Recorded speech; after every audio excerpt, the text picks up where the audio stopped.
আমরা আরও একটি ম্যানগ্রোভ অঞ্চল দেখতে পেলাম। এই ম্যানগ্রোভ অঞ্চলটি পটুয়াখালী সদর উপজেলায় অবস্থিত।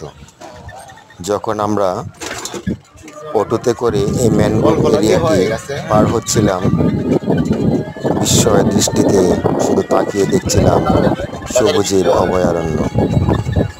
এরকম ম্যানগ্রোভ অঞ্চল পৃথিবীর প্রায় দেশেই হয়ে থাকে। বাংলাদেশেও বিভিন্ন অঞ্চলে ম্যানগ্রোভ এরিয়ার কিছু অংশ দেখা যায়।